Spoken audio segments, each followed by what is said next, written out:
6.1 million animals filter through animal shelters a year. Out of those 6.1 million animals, 700,000 animals are euthanized a year. What if those 700,000 animals never received a visitor while they were in a shelter?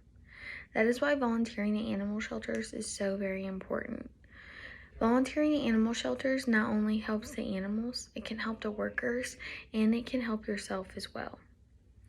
Volunteering at animal shelters, of course, helps the animal. It gives them attention that they may not have gotten. It gives them a possibility of being adopted, because with that human interaction that they're going to receive from you, it could have turned a dog who was not so polite into a very polite, loving dog.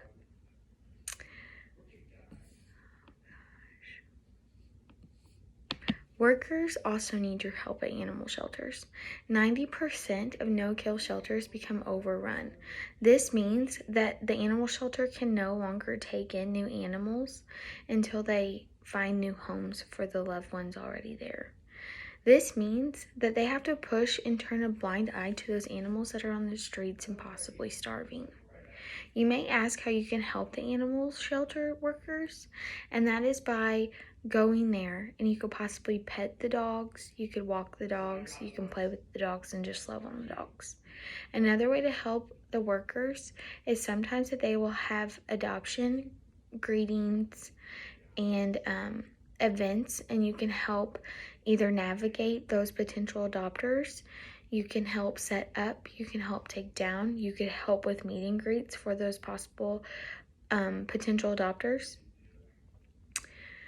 And just giving those animals the love that the workers may have not been able to because they're just so crowded.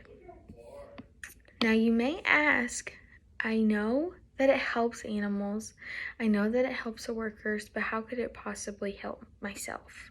Well, it is scientifically proven that being with an animal actually decreases your cortisol levels, and which in turn lowers your blood pressure and stress and anxiety levels. You can also find a feeling of self-worth with helping someone else. That is why volunteering is so recommended throughout the board.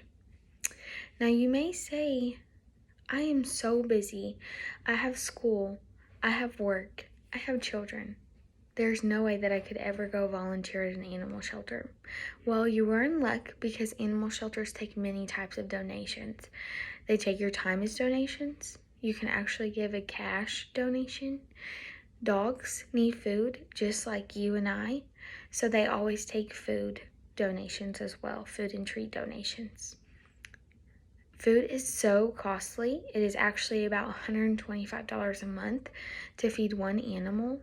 And if you multiply that by 6.1 million animals, which we already talked about, filter through animal shelters a year, that is $1,525,000,000 a year. That is a lot of money. So food donations are highly accepted in animal shelters. You may ask, well, food? Anything else? Of course. Animal shelters are always accepting leashes, toys, beds, anything that you could think that you would buy your own animal shelters are accepting. In conclusion, we all know that it is very important to volunteer. It is also very, very, very important to volunteer at animal shelters to give those animals love that they deserve and help those workers out as well. I hope you go volunteer today.